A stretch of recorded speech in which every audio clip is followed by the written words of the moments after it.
Baik, saya Yehezkiel Happy Arya Renata. Pada kesempatan kali ini saya ingin menjelaskan mengenai oscillating flow path three cylinder simulation. Sebelum kita melaksanakan atau membuat simulasi, kita perlu mengetahui perangkat lunak apa saja yang kita perlukan. Di simulasi kali ini kita menggunakan tiga perangkat lunak, yaitu dimulai dari Salome, OpenFOAM, dan ParaView yang memiliki fungsi yang berbeda-beda. Di Salome kita menggunakan geometri dan mesh untuk eh, membuat file yang akan kita simulasikan. Lalu kita menggunakan OpenFOAM untuk mensimulasikan dengan data-data yang dibantu oleh Notepad. Setelah itu ada ParaView. Nah, ParaView ini digunakan untuk memvisualkan data yang sudah kita miliki dari OpenFOAM. Sebelum kita lanjut, kita perlu mengetahui latar belakang dari oscillating flow. Nah, berikut adalah pengertiannya, yaitu aliran fluida yang bergerak bolak-balik secara periodik dalam satu arah dan kemudian ke arah yang berlawanan.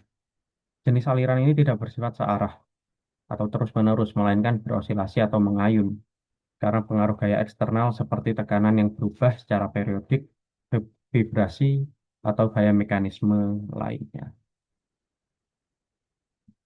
Di simulasi ini, kita belajar dari rig atau tambang minyak lepas pantai. Nah, kita bisa lihat yang warna oranye ke kuning-kuningan agak emas itu adalah konstruksi bawah air dari rig. Nah, posisinya berada di dalam air dan mengalami gaya dari sekitar, gaya eksternal dari air laut. Nah, sebelum kita melakukan simulasi, kita perlu memiliki data-data berikut, yaitu eh, D, R, U, V sampai dengan W, yang merupakan diameter silinder, lalu R untuk radius, U adalah kecepatan aliran arah sumbu X, V kecepatan aliran arah sumbu Y, lalu W kecepatan aliran arah sumbu Z. Lalu yang berada di bawah ini adalah data yang dimiliki oleh setiap mahasiswa. Setiap mahasiswa masing-masing berbeda. Untuk saya sendiri NRP 62 menggunakan alfa 75. Lalu untuk radiusnya 1,8 kali D. Nah, D yang dimaksud ini bernilai 1. Lalu selanjutnya kita setelah memiliki data yang sebelumnya, kita lanjut ke perangkat lunak Salome untuk melakukan permodelan numerik. Nah, bisa kita lihat dari layar bahwasanya berbentuk eh, yang akan disimulasikan ini berbentuk seperti dinding yang terbagi menjadi dua box. Box besar ini yang berada di luar. Ini dengan dimensi dx-nya itu 35, dz 20, lalu untuk dy itu 1. Untuk box yang kecil yang berada di dalam, ini dx-nya maaf itu harusnya 9 karena salah ketik. Lalu untuk dz 9 juga, lalu untuk dy atau ketebalannya ini 1.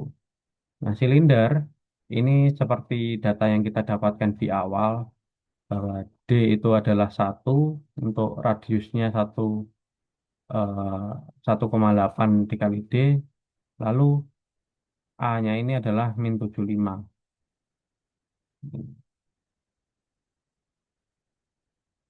Slide berikutnya adalah wujud dari meshing design. Yang pertama, slide sebelumnya itu adalah geometri. Nah, di meshing ini kita bisa melihat tampilannya sudah berbeda. Nah, di meshing ini pada slide berikutnya kita bisa lihat eh, jumlah dari face yang sudah kita compute dari submesh 1, 2 sampai dengan 3. Namun perlu diketahui bahwasanya kita tidak hanya compute submesh 1, 2, 3, tetapi juga kita perlu mengcompute mesh utama yaitu mesh 1 dengan nilai face dan jumlah sekian 170.000. Setelah kita beres di Salome, kita bergerak ke Open Foam untuk eh, menggunakan data-data yang ada, kita konversikan supaya dapat digunakan di ParaView. Berikut adalah tampilan dari OpenFOAM setelah saya mengetikkan prompt lokasi dari file UNV yang sudah saya copy di dalam folder icofoam. Nah, setelah kita running sampai dengan end time 200 time, kita dapat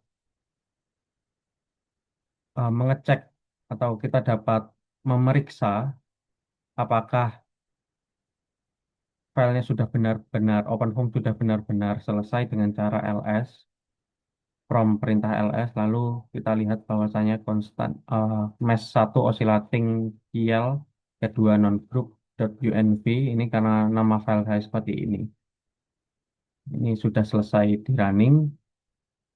Lalu setelah selesai running, kita perlu perintahkan OpenFOAM dengan prompt sebagai berikut, yaitu touch cylinder 3.foam. Nanti akan muncul. Lalu kita ketikkan lagi perintah post process dash func vorticity. Nah, di tahap OpenFOAM, kita memerlukan aplikasi tambahan yaitu Notepad.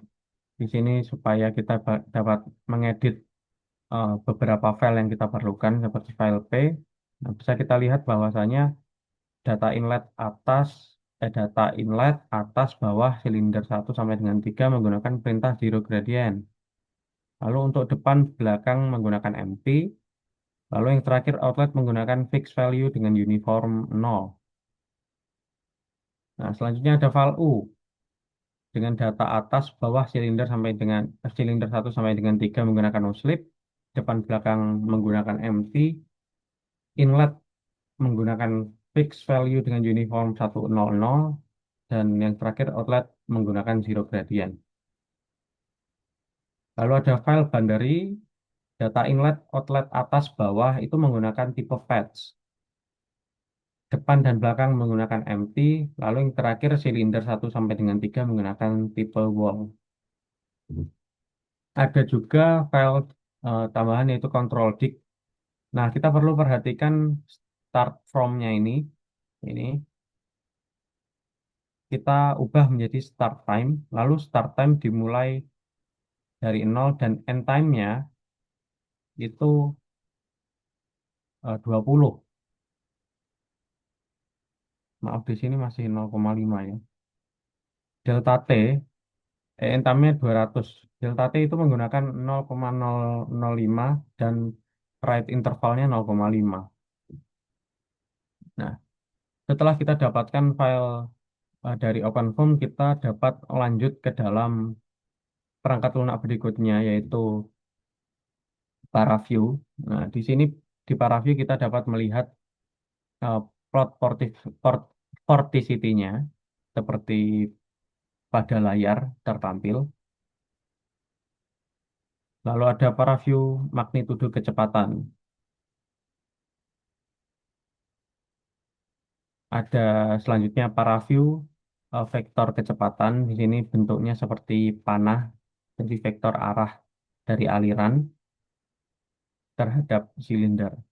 Lalu yang terakhir adalah ParaView kontur kecepatan. Ini adalah eh, kontur dari kecepatan aliran terhadap silinder. Nah, yang terakhir, slide terakhir ini adalah kita dapat mengambil kesimpulan bahwasanya silinder pertama dan kedua sampai dengan 3 ini merupakan urutan silinder yang menerima gaya terbesar hingga terkecil. Jadi silinder yang pertama itu adalah silinder yang berada di posisinya di paling depan menghadap dengan aliran air. Nah, karena posisinya berada di paling depan, otomatis gaya yang diterima juga lebih besar karena tidak memiliki penghalang. Berarti aliran air yang mengalir itu langsung eh, diterima oleh silinder pertama. Terdapat eh, variasi silinder seperti silinder tandem atau side by side. Nah, variasi ini dapat mempengaruhi distribusi gaya. Silinder yang berada di belakang silinder lain akan menerima koefisien gaya lebih kecil dibanding dengan silinder yang berada di depan. Hal ini disebabkan karena silinder depan atau silinder pertama menerima gaya tanpa penghalang dari silinder lain. Nah, silinder yang berada di belakang silinder lain ini menerima gaya yang lebih kecil karena aliran air atau gaya yang diterima itu lebih banyak diserap oleh silinder pertama atau silinder yang berada di depan. Nah, silinder yang berada di depan tekanannya lebih tinggi dan gaya hambat juga lebih besar. Vortex yang terjadi di sekitar silinder depan atau silinder pertama juga menyebabkan gaya angkat yang lebih besar dibanding silinder yang berada di belakangnya. Demikian apa yang dapat saya sampaikan. Saya Yehezkiel Happy Area Renata, NRP 0323040062. Terima kasih untuk kesempatan yang telah diberikan. Demikian, terima kasih.